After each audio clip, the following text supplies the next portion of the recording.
ఒక చిన్న విషయం, ముఖ్య విషయం ఏంటి అంటే ఎప్పుడు కూడా గతాన్ని పట్టుకొని వేలాడకండి. గతం గతః.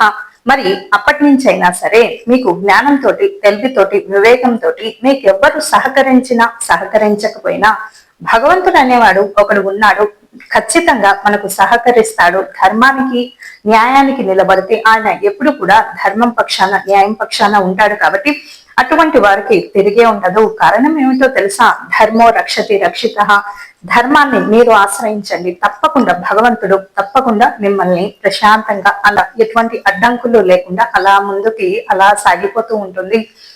అలా కాకుండా మరి ఇష్టానుసారంగా మరి అలా ప్రవర్తించకూడదు. అలాగే గతాన్ని పట్టుకొని అదే విధంగా మరి అదే పనిగా ఆలోచించకూడదు. గతంలో మీకు చేదు జ్ఞాపకాలు జరిగినా లేదంటే మంచి అనుభవాలు జరిగినా అదే పనిగా తీపి జ్ఞాపకాలు అయితే గుర్తు చేసుకోండి. కానీ చేదు జ్ఞాపకం ఏదన్నా జరిగితే అదే పనిగా దాన్ని గుర్తు చేసుకొని బాధపడటము ఇది అస్సలు మంచి పద్ధతి కాదు. అక్కడికి వదిలేసి మీ జీవనాన్ని కొనసాగించటంలోనే మరి నైపుణ్యము, తెలివి, జ్ఞానము ఉన్నవాళ్ళు, వివేకం ఉన్న వాళ్ళు చేసేటటువంటి పని ఏమిటి అంటే, ఎంతమంది ఎన్ని విమర్శించినా, మీకెవరు తోడు ఉన్నా లేకపోయినా భగవంతుడు అనేవాడు ఒకడు ఉన్నాడు, ఖచ్చితంగా నా వెంట ఉంటాడు అని ముందు సంకల్పము, ఆత్మవిశ్వాసం, మీ మీద మీకు అమితమైనటువంటి నమ్మకం ఉంటే ఇక ఈ సంకల్పానికి మించినటువంటి ఆయుధము ఈ సృష్టిలోనే లేదు.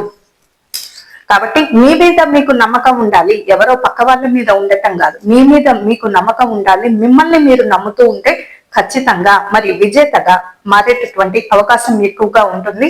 అలా ప్రయత్నించి చూడండి. ధైర్య సాహసే లక్ష్మి. ధైర్య లక్ష్మిని మాత్రం ఎప్పుడు వీడటానికి వీరలేదు. ఈ విశ్వాన్ని కొండంత సమస్యనైనా పిండి చేయాలంటే ముందు ధైర్యం ఉండాలి. ఆ దిశగా ప్రయాణిస్తూ అందరూ కూడా విజేతలుగా మారాలని కోరుకుంటూ స్వస్తి.